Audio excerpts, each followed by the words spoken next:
Voilà, bonjour les coronavirés. Bien virés depuis un petit moment maintenant, on s'habitue. Donc, troisième et dernier chapitre de Méca du solide, application des actions de contact. Donc, en première partie, on va définir la notion de vitesse de glissement et avant tout la définition d'un solide. Bon, rien à voir avec la définition thermodynamique d'un solide. On a trois états de la matière, donc solide, liquide, gazeux. On va essayer ici de définir d'un point de vue mécanique la notion de solide. Donc, un solide en méca.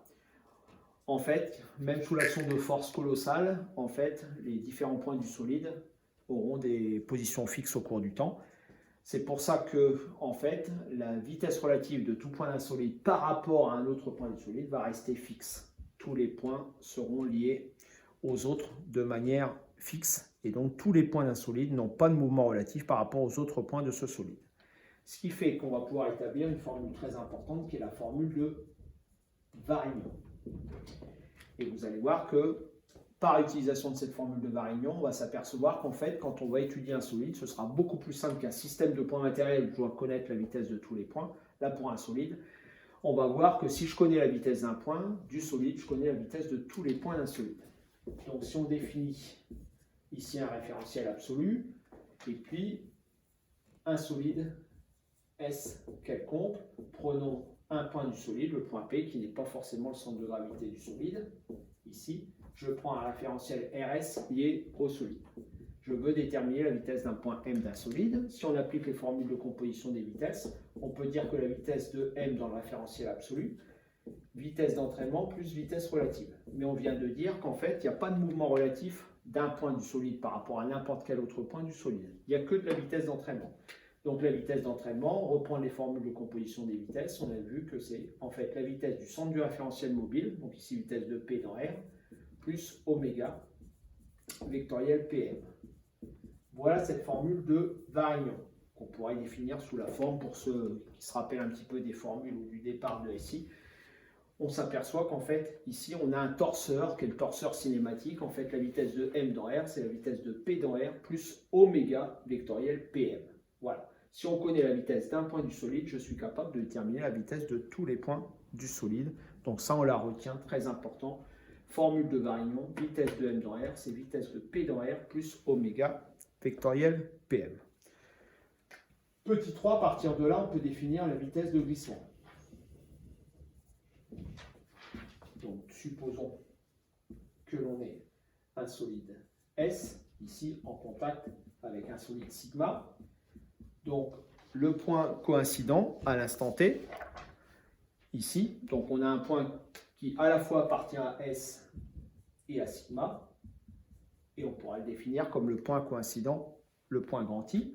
Donc, la vitesse de glissement, c'est en fait la vitesse de IS par rapport au référentiel R, moins la vitesse de I sigma par rapport au référentiel R. C'est en fait la vitesse de IS par rapport au référentiel sigma.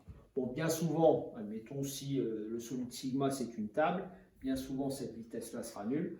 Donc il nous restera en fait la vitesse de IS, c'est-à-dire la vitesse de I, par rapport au référentiel fixe. Donc la vitesse de glissement, ici, ce sera la vitesse de I dans le référentiel R. Du coup, puisque je vais connaître ici où on peut déterminer la vitesse de glissement, qui est la vitesse de I dans R, on pourra de cette façon-là déterminer la vitesse de n'importe quel point du solide en utilisant la formule de Varignon, la vitesse de M dans R. Ce sera la vitesse de I dans R plus oméga vectoriel IM. Voilà. Si on connaît la vitesse du point I, donc la vitesse de glissement, on pourra connaître la vitesse de tous les autres points du solide. Donc s'il n'y a pas de glissement, la vitesse de I égale vecteur nul. Si par contre il y a glissement, la vitesse du point I, qu'on appellera la vitesse de glissement, différente du vecteur nul. Donc pas de glissement, V égale vecteur nul, qu'on notera plus souvent VG. Par contre, s'il y a glissement, la vitesse de G est différente du vecteur nul. Voilà, grand 2, on s'intéresse maintenant aux actions de contact.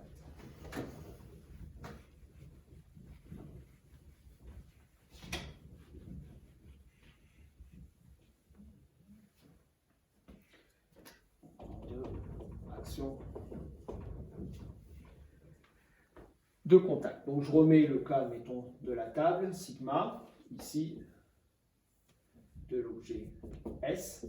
Contact, on va supposer qu'il s'effectue en I. Bien souvent, des fois, les contacts sont pas seulement ponctuels, peuvent se définir par exemple sur une surface. Bon, nous, on va prendre le cas d'un contact ponctuel. Donc, dans ce cas-là, on aura deux actions de contact. Bien évidemment, ce que je vous ai mis sur le schéma, une action de contact normale à la surface de contact et une action de contact, ici, tangentielle à la surface de contact. Ce qui fait que la somme de T et de N, on la notera grand R, c'est ce que vous connaissez sous la forme de réaction. En fait, ici, cette réaction, c'est la réaction de sigma sur S. D'après le principe de l'action et de la réaction, bien évidemment, le solide S exerce sur sigma une force opposée. Donc R, c'est la réaction, ici, qui se décompose en une action normale, N, et une action tangentielle, T. Bon, quelques particularités sur la réaction normale et tangentielle. Quand il n'y aura plus de contact entre S et sigma, N égale vecteur nul. Donc souvent dans les exercices, on pourra paramétrer le moment où il n'y a plus de contact, on le paramétrera par N égale vecteur nul. Et aussi, une propriété sur l'action de contact tangentielle T, eh bien T s'oppose toujours au glissement. C'est-à-dire qu'on écrira que T scalaire VG négatif ou nul. En fait, T, ce sera parallèle à la vitesse de glissement, ici. Alors bien sûr, ça pourra être égal à 0 s'il n'y a pas de glissement ou s'il n'y a pas de frottement. S'il n'y a pas de frottement, T égale vecteur nul. S'il n'y a pas de glissement, VG égale 0. Mais par contre, s'il y a glissement et s'il y a frottement, T scalaire VG, ici, strictement négatif. Donc ici, très très important, T parallèle à VG, donc le produit vectoriel, T vectoriel VG égale vecteur nul, le produit scalaire négatif ou nul, égal à 0, je reprends bien sûr, s'il n'y a pas de glissement ou s'il n'y a pas de frottement. Enfin, dernière petite chose, donc c'est ce que je vous ai dit tout à l'heure également, donc la réaction et le moment constituent en fait le torseur des actions de contact. La réaction, c'est la somme N plus T. Très souvent, nous on ne s'embêtera pas, les actions de contact.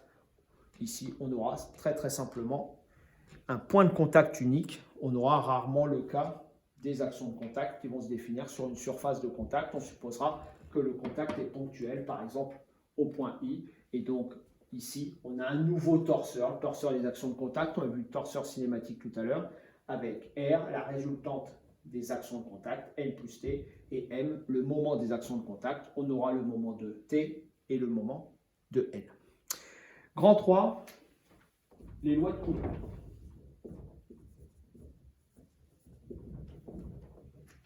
Donc ces lois de Coulomb sont des lois phénoménologiques, comme on a vu la loi de Fick, la loi de Fourier, le PFD, tout ça sont des lois vérifiées par l'expérience. La loi de Coulomb, les lois de Coulomb possèdent les mêmes particularités. Donc deux choses à savoir, si la vitesse de glissement égale vecteur nul, qui est la vitesse du point I, à ce moment-là, la norme ici de T est strictement plus petit que Fn. F est un coefficient de frottement. Par contre, si la vitesse de glissement différente de vecteur nul, ici, donc glissement, à ce moment-là, la norme de T est strictement égale à Fn. Donc si il n'y a pas glissement, la norme de T est strictement plus petite que Fn. Par contre, s'il y a ici glissement, la norme de T est égale à Fn. Donc ça veut dire que, bien sûr, ici, T inférieur ou égal à Fn. Donc strictement inférieur si ça ne glisse pas. Par contre, s'il y a glissement, T est strictement plus petit qu'Fn. Donc souvent, on représente ça ici avec toujours pareil, la table de tout à l'heure, l'objet, quelconque ici. Et on va placer, bien sûr, N, la réaction normale, et T. À partir de là, on va définir un cône, ici, de demi-ouverture d'angle alpha. Et en fait, ici, on va poser tangente de l'angle alpha, le coefficient de frottement, petit f. Et ce cône, on l'appellera le cône de frottement. Donc, on va retrouver les deux cas. Donc j'ai placé N ici sur l'axe du cône. Dans le cas ici où la vitesse de glissement est égale au vecteur nul. Pas de glissement. Donc pas de glissement, à ce moment-là T est plus petit que Fn. Ça veut dire que, voilà, je vais placer le vecteur T ici. Et on va placer la résultante des actions de contact à l'intérieur du cône de frottement. Donc dans le cas ici où ça ne glisse pas, vitesse de glissement égale vecteur nul, V égale vecteur nul, à ce moment-là, on voit que la résultante des actions de contact est à l'intérieur du cône de frottement. Par contre, s'il y a glissement, donc si VG est différent du vecteur nul, à ce moment-là, T est égal à Fl. Ça veut dire que dans ce cas-là, la norme de T, elle est plus conséquente, elle arrive ici, et en fait, la résultante des actions de contact est sur la paroi du cône de frottement. En effet, dans ce cas-là, tangente de l'angle alpha, c'est égal à petit f, mais en fait, comme vous avez la valeur absolue de t qui est égale à Fn, vous voyez que ici, vous avez dans ce cas-là, tangente de l'angle alpha, côté opposé, ici, ce sera t divisé par n. Donc, on va représenter le cône de frottement. Si vous êtes dans le cas où la vitesse de glissement égale vecteur nul, à ce moment-là, T est strictement plus petit qu'Fn, et à ce moment-là, la réaction est à l'intérieur du cône de frottement. Par contre, s'il y a glissement, vitesse du point I différent du vecteur nul, à ce moment-là, T est strictement égal à Fn, et dans ce cas-là, la réaction est sur la périphérie du cône de frottement. Donc, dans tous les cas, de toute façon, à partir du moment où vous avez défini le cône de frottement, et bien nécessairement, les actions de contact, ici, sont ou soit pour le vecteur R strictement à l'intérieur si ça ne glisse pas. Par contre, si ça glisse, et bien dans ce cas-là, vitesse de glissement non nulle, et donc T est strictement égal à Fn, donc la réaction est sur la paroi, ici, extérieure du cône de frottement.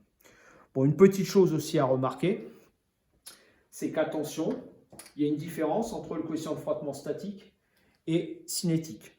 En effet, on s'aperçoit toujours que le coefficient de frottement statique est plus important que le coefficient de frottement cinétique. Le coefficient de frottement étant plus important si l'objet est à l'arrêt par rapport au fait que si l'objet est en mouvement. Bon, nous, dans les exercices, il y aura rarement la différence entre les deux coefficients, le coefficient Fs et le coefficient Fc. Je vous ai donné sur le poly quelques ordres de grandeur de coefficient de frottement. Si on a un contact métal-métal, coefficient de frottement de l'ordre de 0,1, 0,2. On a un contact bois-bois, donc un déplacement d'un objet en bois sur un autre objet en bois, on est plus à 0,3, 0,4. Et par contre, si on a un contact pneu, donc caoutchouc sur chaussée, on est plus à 0,5, 0,6 pour ce coefficient de frottement. Dernier point également, à l'équilibre. Ici, la vitesse de glissement, bien sûr, est égale au vecteur nul, puisque l'objet ne se déplace pas. Donc, dans ce cas-là, vous êtes forcément à la condition où valeur absolue de t strictement plus petit qu'Fn. Si on est dans la condition d'équilibre, pas de glissement, c'est valeur absolue de t strictement plus petit qu'Fn. Dernier point là-dessus, l'approche énergétique grand 4.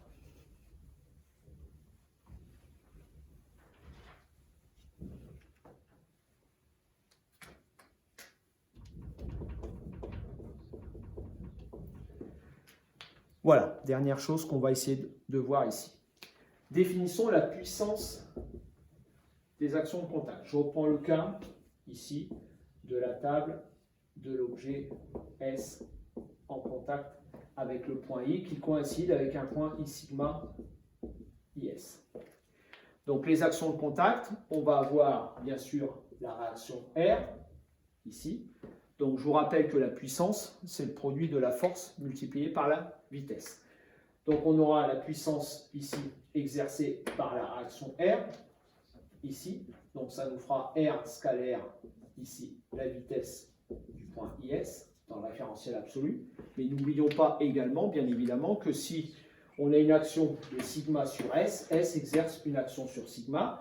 On l'a vu tout à l'heure, d'après le principe de l'action et de la réaction, ce sera moins R fois la vitesse de I sigma par rapport au référentiel absolu.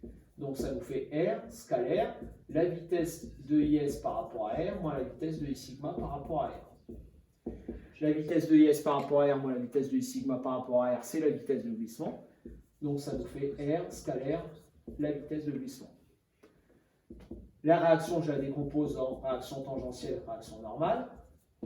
La vitesse de glissement est N, je vous les remets ici, N normale à la surface de contact, ici. Bon, admettons que la vitesse de glissement soit vers la droite, donc T est vers la gauche. Bien sûr, N et VG sont orthogonales, donc il nous reste en fait T scalaire VG.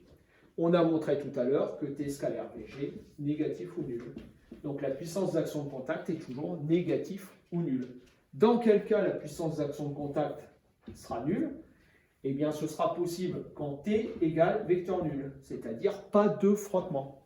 Ou VG égale vecteur nul, pas de glissement. Donc s'il n'y a pas de frottement, ou il n'y a pas de glissement, ou il n'y a ni glissement ni frottement, eh bien la puissance d'action de contact sera égale à 0.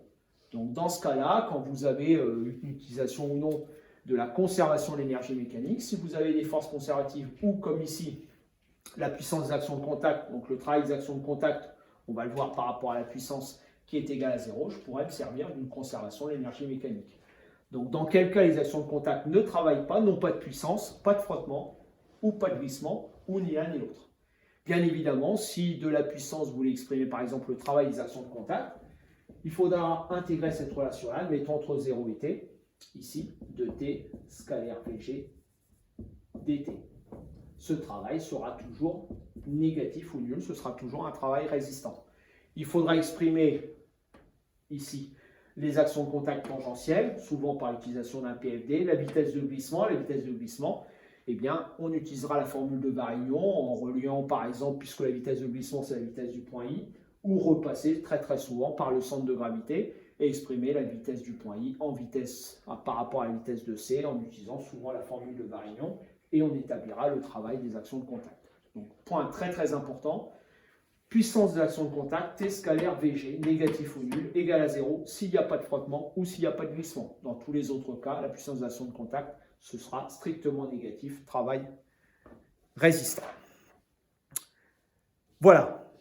Dernier point, on met une petite conclusion là-dessus. On se rappelle un petit peu ce qu'on a dit sur ce principe-là. Donc, s'il n'y a pas de glissement, la vitesse de I égale VG égale vecteur nul. Donc, dans ce cas-là, c'est la formule importante, c'est l'égalité importante, et on aura T strictement plus petit qu'Fn. Par contre, s'il y a glissement, vitesse de G différent du vecteur nul, on n'aura pas d'égalité. Mais ce qu'on va perdre ici par rapport au premier cas, on va le regagner puisque T égale Fn. Donc, s'il n'y a pas de glissement, on se sert du fait que la vitesse de glissement est égale au vecteur nul, on obtient une égalité. La condition de roulement sans glissement, ce sera T ici strictement plus petit qu'Fn. S'il n'y a pas de glissement, on aura T en valeur absolue strictement plus petit. Par contre, dès qu'il y a glissement, bien sûr, la vitesse de glissement est non nulle, j'ai plus d'égalité, mais ce n'est pas grave, on va retrouver une autre égalité sous la forme T égale Fn. Et à partir de là, puisqu'on aura une nouvelle égalité, on pourra utiliser le principe fondamental de la dynamique, le théorème de l'énergie cinétique pour paramétrer et d'avoir d'autres relations. Donc ce qu'on va gagner d'un côté, ici, dans le fait où on n'a pas de glissement, vitesse de G égale vecteur nul, formule de Varignon, je peux trouver la vitesse du centre de gravité par exemple. Eh bien, si jamais on perd cette condition-là, qu'il y a glissement, à ce moment-là, bien sûr, la vitesse de glissement est non nulle, j'ai plus cette égalité, mais on pourra se resservir de T égale Fn.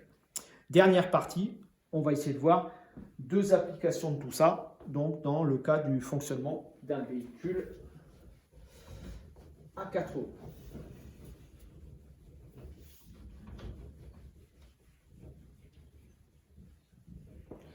Donc dernier point, fonctionnement d'un véhicule à 4 roues, petit 1. Ici, présentation du dispositif.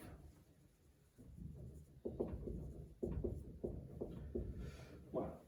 Je vais prendre un véhicule, ici, à 4 roues, vue de côté, qui va se déplacer sur une route horizontale à vitesse constante. C'est pour ça qu'on va supposer que V égale UX, vitesse de déplacement constante. On se mettra dans le cas où on a un axe des X, un axe des Y et Z dans l'œil. Donc ici un véhicule de masse grand M, les roues, chacune des roues ici de masse MT, donc la masse totale du véhicule ce sera ici grand M plus 4 fois la masse de chacune des roues, ce qu'on notera la masse totale ensuite. Voilà, deux types de mouvements, on va essayer de regarder un petit peu ça. Donc le cas ici d'un véhicule tracté, et puis après on prendra le deuxième exemple qui sera le cas d'un véhicule motorisé. Donc petit 2, étude d'un véhicule tracté. Donc plaçons un petit peu les forces dans ce cas-là. Donc c'est ce que j'ai fait dans la première partie, dans le bilan des forces. Bien évidemment, on aura le poids de l'ensemble, on aura la force de traction, je peux exercer par exemple au centre de gravité, et puis on aura les actions de contact sur chacune des roues. Donc une réaction ici normale, donc je les ai appelées Rn, ici Rn, et les actions tangentielles RT. Et puis j'ai envisagé une force de frottement de type fluide, CF, ce qu'on verra un petit peu plus tard sur la mécanique des fluides. On va supposer une force de frottement, ici, proportionnelle à la vitesse au carré, ici, avec H, coefficient de frottement, donc de type moins H, V carré, EX. Voilà, on commence par établir le principe fondamental de la dynamique. Donc, principe fondamental de la dynamique, M total dV sur dt. Mais attention ici, j'ai supposé que la vitesse du véhicule est constante, donc pas d'accélération, égale vecteur nul. Donc, égale la traction, le poids, la force de frottement, ici, et puis les 4 réactions tangentielles sur les 4 roues, les 4 réactions normales. On va projeter cette relation-là, ce principe fondamental de la dynamique, dans le cas où l'accélération est égale au vecteur nul, selon x et selon y. Donc, selon x, j'ai la force de traction, ici, la force de frottement fluide, moins hv carré, plus 4rt, égale 0. Et selon y, j'aurai le poids c'est la masse totale, hein, donc m plus 4m g, ici, qui contrebalance l'effet de la réaction normale, ce sera égal à 4 R. Voilà la projection du PFD selon les axes petit x et petit y. Plaçons-nous dans un premier cas où les roues sont bloquées. Donc dans le cas où les roues sont bloquées, on a glissement. Vitesse de glissement sont nulles, on a une traction, les roues sont bloquées. Donc dans ce cas-là, puisqu'on a glissement, vitesse de glissement vers la droite, donc les réactions tangentielles, ici, seront dirigées vers la gauche. Donc dans ce cas-là, ici, puisque la vitesse de glissement est non nulle, je vous rappelle, on sera dans la situation où RT, en valeur absolue, est égal à FRN. Du coup, on aura, sur les différentes équations, donc dans ce cas-là, RT sera dirigé dans l'autre sens, puisque la vitesse de glissement, ici je le prends sur chacune des roues, la vitesse de glissement ici est vers la droite, donc les réactions tangentielles exercées vers la gauche. Du coup, la première relation, ça nous fera F moins HV carré moins 4RT égale à 0. Ce qui fait qu'on aura 4RT qui vaudra F moins HV carré. Seulement, on sait que RT ou 4RT, enfin RT égale F fois Rn, c'est-à-dire 4RT égale 4F Rn. Avec 4Rn, si on regarde la relation projetée selon Y, qui est égale à la masse totale fois G, qui fait F moins HV carré. Du coup, la force de traction F est égale à HV carré plus ici MT fois G, ici multiplié par F. Donc en fait, on s'aperçoit sur cette relation-là que la force de traction doit à la fois compenser la résistance de frottement due à l'air et les frottements. HV carré plus MT fois G, ici multiplié par F. Si on place dans le cas où on n'a plus de glissement, à ce moment-là, RT sera strictement plus petit que FRN. Donc si pas de glissement, à ce moment-là, RT, puisque la vitesse de glissement égale vecteur nul, à ce moment-là, RT est strictement plus petit que FRN en valeur absolue.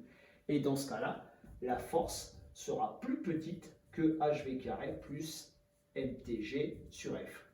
En fait, la force maximale atteinte sera en fait la force que l'on atteindra lorsqu'il y aura glissement. À partir du moment où il n'y aura pas glissement, eh bien RT sera strictement plus petit que FRN, donc F sera plus petit que HV carré plus MT fois G multiplié par F.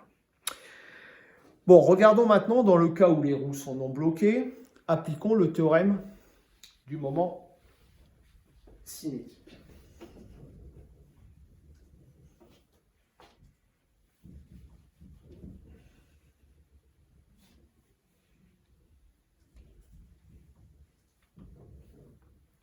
Donc on se remet dans le cas où les roues sont non bloquées, admettons qu'il n'y ait pas de glissement. J'applique ici à l'une des roues le théorème du moment cinétique. I, c'est notre point de contact ici. Donc j'aurai bien sûr le poids petit p de la roue, la réaction normale et ici la réaction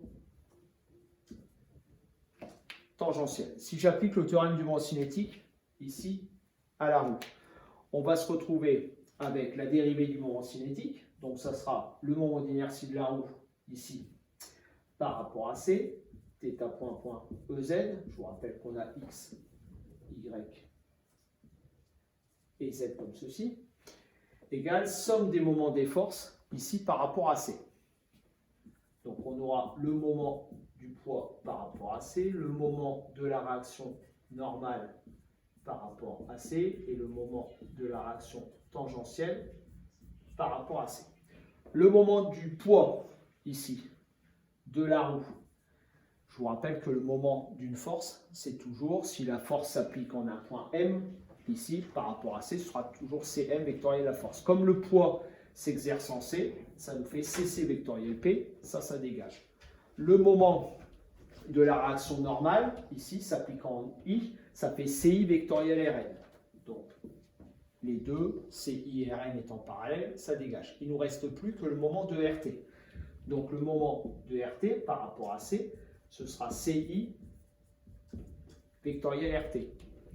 Donc, Ci, on peut le paramétrer. Si j'appelle petit a le rayon de la roue, ça nous fera moins A EY vectoriel RT qui est égal à 1 RT EX.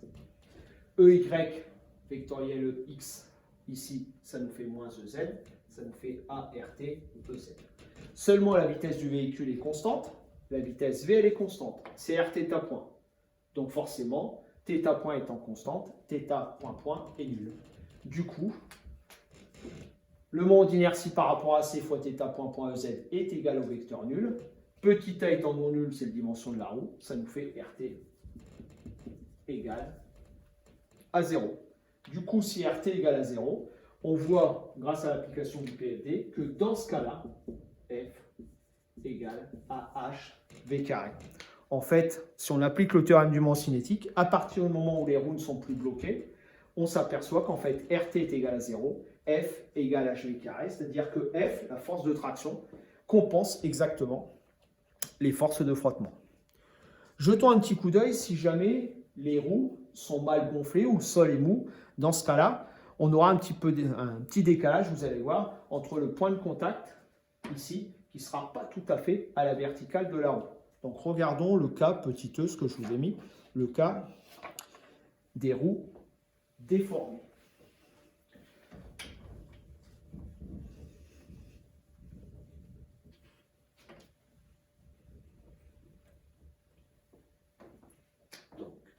Ici, voyons l'amélioration un petit peu du modèle. J'ai ici un point de contact qui sera, on va dire, admettons, en J. Les actions de contact, ici, par rapport à la verticale de C, à cause du fait que la roue est déformée, un petit peu sous-gonflée, où on a, admettons, un sol qui est un petit peu mou, et bien à ce moment-là, on s'aperçoit que les actions de contact s'exercent plutôt en RT et en Rn, un petit peu décalé d'un point J Là, on a une distance petit b, et là, toujours pareil, petit a, la dimension de la roue. Alors attention, petit b, c'est toujours très très faible en général. Je vous ai mis un petit peu l'ordre de grandeur. Petit b, ça représente à peu près 1/100 de petit a. On réapplique le théorème du moment cinétique de la même façon. Donc ce sera J par rapport à C, θ point point EZ, qui sera égal le moment du poids par rapport à C, il dégage de la même façon. Par contre, on aura le moment par rapport à C de RT, plus le moment par rapport à C de Rn. Le moment par rapport à C de RT, eh bien on aura ici CJ vectoriel RT, plus CJ vectoriel Rn. Donc CJ, c'est le point J vectoriel RT. On va décomposer en CI plus IG, donc il nous reste CI vectoriel RT et CJ vectoriel Rn. Ici, on va paramétrer, ça fait CI plus IG. Donc là, par contre, il nous restera IG vectoriel Rn.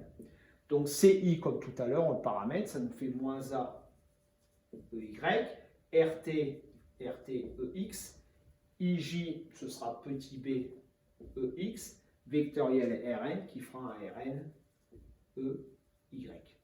Du coup, j'obtiens EY vectoriel EX comme tout à l'heure, ça fait moins EZ, ça fait ART EZ. EX vectoriel EY, ça fait EZ, donc plus BRN EZ.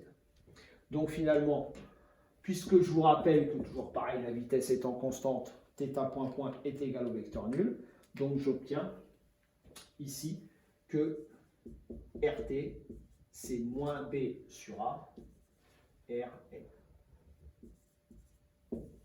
RT égale moins B sur A, Rn. Et ça, du coup, on pourra le remettre dans l'expression de la force. Vous voyez que la force est égale à H V carré sur 4 RT, ici, sur 4. Donc ici, la force HV carré moins 4 RT. On remplace le 4 RT par cette relation-là. Et en fait, j'obtiens HV carré plus 4 fois B sur A, Rn. Et Rn, bien évidemment, on peut le remplacer ici, le 4Rn, par la masse totale fois G. Donc en fait, vous voyez que cette force, cette fois, va compenser les forces de frottement fluide du type HV carré. Et ici, une petite partie, bien sûr, si on revient avec une roue parfaitement gonflée ou un sol rigide, à ce moment-là, petit b tend vers 0 et on récupère simplement le HV carré. Voilà ce qu'on peut faire sur le véhicule tracté. Hein. Donc attention ici, ce n'est pas un véhicule motorisé. On a, je ne sais pas, ça fait comme un char hein, qu'on déplace. On a ici une force qui exerce une traction et qui, cette force, va contrebalancer l'effet des forces de frottement, le poids bien sûr de l'ensemble qui va intervenir, à la fois ici le poids de la voiture, le poids des 4 roues et les actions de contact. Attention aux différents cas, glissement non nul ici ou glissement nul, à ce moment-là on aura des conditions différentes. Dernière partie, donc on va voir le cas d'un véhicule motorisé.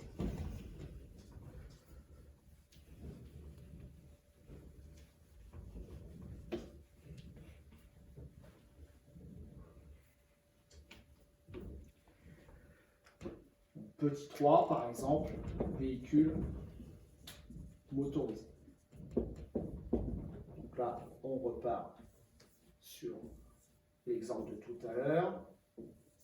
Voilà, dans le cas du véhicule motorisé, regardons un petit peu les différentes forces. Donc on aura bien sûr toujours le poids de l'ensemble, les actions de contact, réaction tangentielle, on aura 2 sur les roues avant, 2 sur les roues arrière, les actions de contact normales qui vont intervenir. Et toujours pareil, ici, la force de frottement, résistance de l'air, moins HV carré, EX, on replace les mêmes axes, X, Y et Z. Et je suppose que le véhicule se déplace ici à vitesse constante. On applique le principe fondamental de la dynamique, donc la masse totale de la voiture ici fois l'accélération, qui est égal au vecteur nul parce que je suppose que la voiture se déplace à vitesse constante. Donc ce sera égal au poids de l'ensemble, plus 2RT roue avant, plus 2RT roue arrière, plus 2RN roue avant, plus 2RN roue arrière, plus la force de frottement fluide. Du coup, on projette ça selon X et selon Y. Donc selon X, on va avoir 2RT roue avant plus 2RT roue arrière, ici, moins HV carré égale 0. Et selon l'axe vertical, je vais avoir le poids, c'est-à-dire la masse de la voiture plus 4 fois la masse des roues, qui va contrebalancer ici l'effet de Rn. Donc on aura plus 2Rn roue avant, plus 2Rn roue arrière, le tout égal à 0. Voilà, si on applique le théorème du moment cinétique.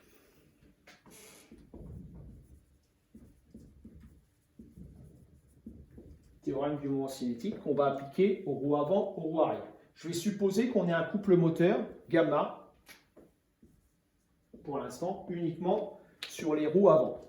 Donc, gamma sur l'ensemble des deux roues avant, ça fait gamma sur 2 sur la roue droite, gamma sur 2 sur la roue gauche. Donc, si on applique le théorème du moment cinétique à la roue avant, ici, donc on remet un point C, un point I ici, donc ça nous fera J par rapport à C, θ point point EZ, ici. Donc moment des forces, donc moment du poids d'une des roues par rapport à C, ça dégage. Le moment de Rn par rapport à C, on l'a déjà vu, ça dégage.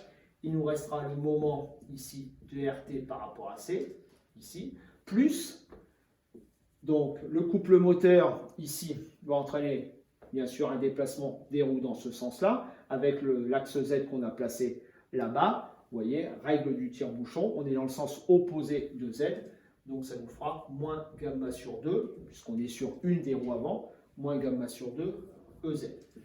Je calcule comme tout à l'heure le moment par rapport à RT, et bien évidemment, le terme de gauche étant égal au vecteur nul, puisque la vitesse est constante, θ point point est égal à 0, donc il va nous rester, quand on va appliquer cette relation-là, ça nous fera vecteur nul égal comme tout à l'heure, donc on obtient un CI vectoriel RT moins gamma sur 2 EZ. Ici on va obtenir ART, ici sur cette relation-là, donc ça nous fait ART qui fait gamma sur 2.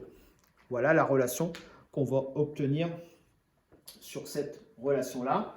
En fait, la réaction tangentielle est égale gamma sur 2A. Voilà ce que l'on va obtenir ici sur les roues avant. Sur les roues arrière, bien évidemment, comme je n'ai pas de couple moteur, eh bien les réactions tangentielles sur les roues arrière vont s'en aller. Donc en fait, on aura ces termes-là qui vont s'en aller et il nous restera simplement ici les réactions tangentielles sur les roues avant qui vont s'exercer. On aura 2RT roues avant qui sera égal à HV carré. Si je reporte dans le principe fondamental de la dynamique, on aura 2RT roues avant égale HV carré. Comme j'ai obtenu que RT roue avant c'est gamma sur 2A, en fait, ça nous fera gamma ici, donc le 2 se simplifie, fois petit a, divisé par petit a, égale H fois V carré.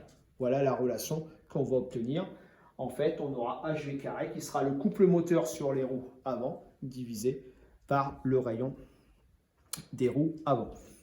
C'est en fait ici, parce que les réactions de contact sont dirigées vers l'avant, c'est ça qui va nous permettre à la voiture de se déplacer. Comme c'est exactement la même chose que nous quand on marche, bien évidemment, on a le poids, la réaction normale qui se compense. Et en fait, c'est parce qu'on a une réaction tangentielle qui est vers l'avant, et c'est ça qui va nous permettre de nous déplacer. Alors attention, là j'ai envisagé le cas de voiture, ici, avec un couple moteur, ici, qui est dirigé sur les roues avant. Donc bien sûr, on n'a pas que des tractions avant. Une traction avant, c'est ce qu'on a le plus communément dans les véhicules d'habitude. Hein. Très très souvent, on a des véhicules à traction avant, l'exemple des Mégane, des Clio, etc. Mais on peut très bien avoir des systèmes de propulsion avec un couple moteur exercé sur les roues arrière. On peut avoir des systèmes donc de traction arrière avec des propulsions de ce type-là. Attention, qui dit propulsion arrière, dit pas forcément moteur avant ou moteur arrière. On a le cas de propulsion avec un couple moteur à l'arrière, avec des moteurs avant. Hein, l'exemple le plus souvent rencontré est le cas des BMW, des Corvettes, des Mercedes, des McLaren, tout ça. On aura des systèmes de propulsion avec des moteurs à l'avant. Et on aura également, bien sûr, des systèmes de propulsion à traction arrière avec des moteurs arrière. Ici, c'est le cas des Porsche, des anciennes Porsche 911, la Clio V6, des Twingo 3 maintenant, des Renault 5 Turbo, Bugatti Veyron, etc. Et on a bien sûr après 4 roues motrices possibles, bien évidemment. Et donc là, cette fois, on aura un couple moteur sur les roues avant ou sur les roues arrière. C'est le cas de l'Audi R8, des Tesla, de la i8, la Bentley Continental, etc. Dernier point, si on fait un bilan énergétique,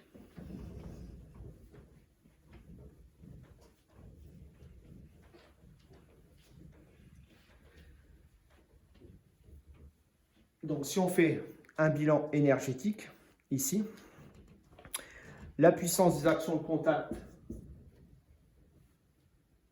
donc la puissance des actions de contact ici, étant égale à 0 puisque l'énergie cinétique ici est constante. Donc puissance des actions de contact est égale à 0. Ici, si je suppose qu'il n'y a pas de glissement. Donc la puissance